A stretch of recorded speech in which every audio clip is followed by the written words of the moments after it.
turma do terceiro ano, como é que vocês estão? Espero que vocês estejam todos bem e preparados para mais uma aula de biologia. Na semana passada, nós falamos um pouco sobre a biosfera e alguns conceitos super importantes. Hoje, nós vamos falar sobre a divisão da biosfera e vamos lembrar que ela foi dividida em 3 partes. Hoje a gente vai ver uma dessas divisões. Vamos lá? O biociclo hoje que nós vamos estudar é o biociclo aquático, tá certo? Também chamado de talassociclo. Então, as comunidades aquáticas estão incluídas em 2 biociclos. O talassociclo, que é aquele que está ligado ao ambiente marinho, e o liminociclo, que é aquele que está ligado ao ambiente de água doce. Hoje, nós vamos ficar com o talassociclo. Os mares e oceanos ocupam 3/4 da biosfera, sendo habitada em suas 3 dimensões. O talassociclo marinho representa o conjunto dos ecossistemas de água salgada, como eu já falei, né? É onde forma o maior biociclo, certo? Nós temos uma grande quantidade de água no planeta, né? Outra coisa também que a gente pode falar sobre o talassociclo marinho, que a variação da temperatura é menor. Por quê? Devido à circulação da massa de água, certo? Existe também, né, como é um conjunto de ecossistema, os fatores abióticos, ou seja, os fatores que podem modificar esse talassociclo. Que seria, professora? A salinidade, temperatura, a pressão hidrostática, a luz, né? O principal fator que limita a profundidade do talassociclo é a luz. Como a presença da luz influencia fortemente a distribuição dos organismos no ambiente aquático, esses ecossistemas eles foram divididos em 3 zonas, certo? Então, é importante também você anotar os pontos principais. São alguns conceitos, são algumas palavras que a gente pode confundir.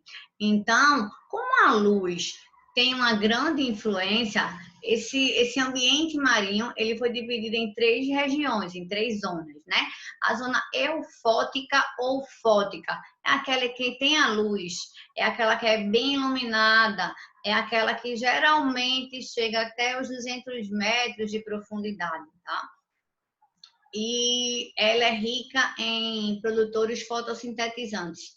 O que isso quer dizer? Que é nessa região que vai estar as algas, é nessa região que vai estar o nosso, vamos dizer assim, pulmão, né? Que são os produtores, os seres que vão realizar a fotossíntese, né?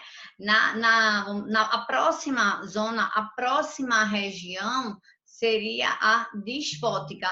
É uma região de transição, certo? Ela vai receber uma luz, mas já é aquela luz que não chega tão nítida, vamos dizer assim, já vai acabando, né? E a outra é a fótica, a negação, né? É a região que não recebe luz. Se não chega a luz, professora, existe vida ali? Sim. Sendo que as comunidades, ou seja, os seres que ali vivem, são sustentados pela matéria orgânica que vem, vamos dizer assim, de cima, né? Da zona eufótica ou por atividades de algumas bactérias quimiosintetizantes, certo? Então, vamos dizer que é uma região de difícil, né, sobrevivência para esses seres. Os organismos aquáticos, né? Os organismos que habitam os ambientes aquáticos, eles foram classificados de acordo com seu comportamento e locomoção. Essa classificação, minha gente, é interessante vocês saberem que ela não é uma regra daquela nomenclatura taxonômica, tá certo? Essa classificação foi só uma divisão para facilitar os estudos, né? Então, eles foram divididos em 3 grupos. Os plânctons, os bentons e os néctons. Então, vamos ver quem são esses seres. Os plânctons, né? O plâncton. A palavra plâncton, ela vem do grego planktos e é uma coisa errante ou instável, vamos dizer. E quem são os plânctons? São os organismos microscópicos que vivem na superfície da água, certo? E eles não são transportados passivamente pelo movimento das águas. Como assim, professora? Eles não conseguem, vamos dizer assim, eles não são nadadores, certo? Eles são levados de acordo com a correnteza. Eles não têm esse domínio, eles são muito pequenos, são seres microscópicos, certo? E geralmente eles são divididos em dois grupos, os fitoplâncton e o zooplâncton. Fitoprodutor é aquele que produz, são as algas unicelulares. E zooplânctons são os animais, os consumidores desse grupo, tá certo? Aqui, ó, mostra até uma imagenzinha desse grupo. Se tiver alguma dúvida, alguma pergunta, vai anotando aí, ok? Os bentos. Os bentos correspondem àqueles seres vivos que vivem no fundo do mar. Ou eles vivem fixos, né? Ou eles podem viver se movendo. Os indivíduos que eles são fixos, eles são chamados de sésseis também, tá? E são representados por quem? Pelos corais, né? Pelos poríferos, que são as esponjas, né? Os corais, os que se movimentam, os equinodermes, estrela do mar, os molúsculos, certo? Se movem no fundo. Então, esses são os bentos. E os néctons? Néctons é aquele que nada, são os animais livres, nada, são excelentes, vamos dizer assim, são os melhores nadadores. Quem são eles? Os peixes, polvos, tartarugas, mamíferos também, né? Como o peixe-boi. Então, os néctons é a parte né, que nada, que eles são, têm uma boa natação, e são os maiores também. Certo? Então, aí é uma outra classificação desse talassociclo marinho.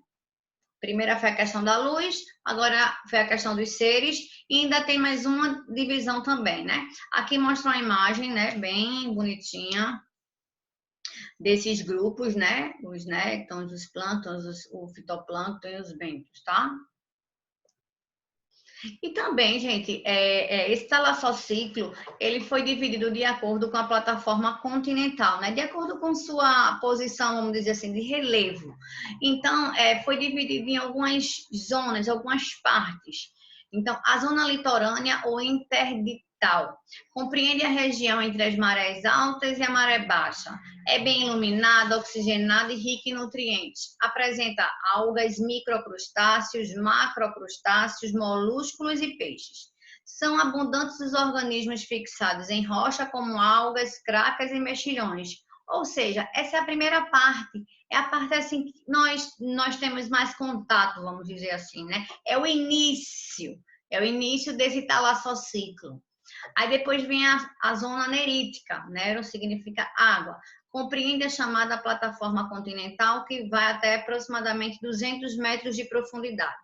É a zona de maior importância econômica, pela riqueza imensa de plâncton e nécton e principalmente dos cardumes de peixe. Então, já é a outra área, né? A outra posição, certo? Zona batial, né? Bate significa profundo, vai de 200 até 2.000 metros de profundidade, aproximadamente, né? Chamado também de talude continental. Devido à ausência de luz, não existe vegetação e os animais são reduzidos. Aí, por estar numa profundidade já muito grande, né? Praticamente, né? Uma zona também afótica, sem luz. E a abissal compreende toda a faixa existente após os 2 metros de profundidade, né?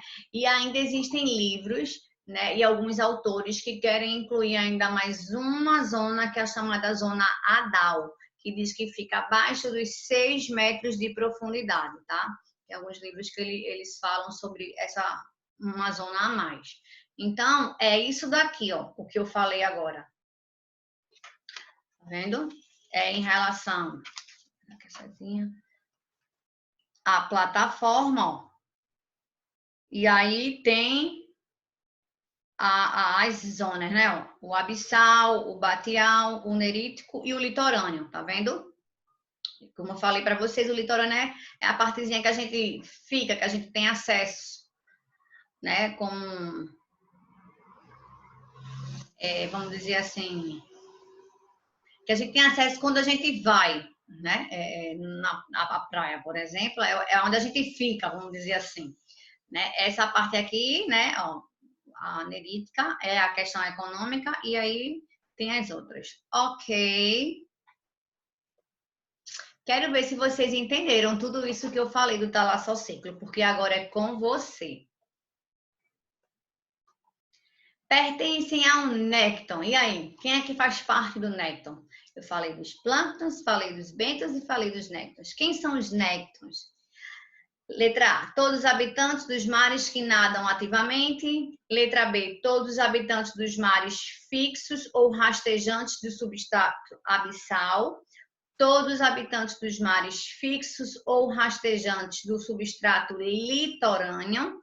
Todos os habitantes dos mares que vivem flutuando nos oceanos. Ou todos os animais microscópicos do substrato abissal ou litorâneo. E aí? Isso é fácil, né, gente? Quem são os néctons? São aqueles que são os melhores nadadores, são aqueles enormes que a gente vê livres. Então, eles não vão ficar fixos, né? Então, aí, ó, onde tem na letra B fixo, na letra C fixo, não, flutuando também não. Então, é a letra A, né? Que são mamíferos aquáticos, tartaruga, o peixe-boi. Então, esses são os néctons, ok? Dúvidas? Letra A, fácil. Vocês têm que ler, manter a calma e prestar atenção na questão. Dá uma olhadinha nessa também. No meio aquático, é possível observar micro-organismos heterotróficos que vivem dispersos na coluna d'água, sendo normalmente levados pelas correntes, em virtude de pouca mobilidade. De acordo com as características apresentadas, o micro-organismo em questão é esse daí é super fácil. Agora a gente precisa ler, interpretar, a gente risca as palavras principais para não escorregar na casquinha de banana. Então, olha só, ele já fala que são micro-organismos, certo? Então, aí a gente já vai eliminar logo a letra B, né? Os néctons. Depois ele diz o seguinte, que são heterotrótofos ou heterótrofos. O que é um heterotrótofos ou um heterótrofo? É aquele consumidor, é o que vai atrás, certo? Então, quando a gente fala de consumidor, é o quê? Fito não pode ser, né? Porque o fito vem de produtor, então fitoplâncton não é. Decompositor, também não. Então, aí vai ser quem? Vai ficar, sobraria, né?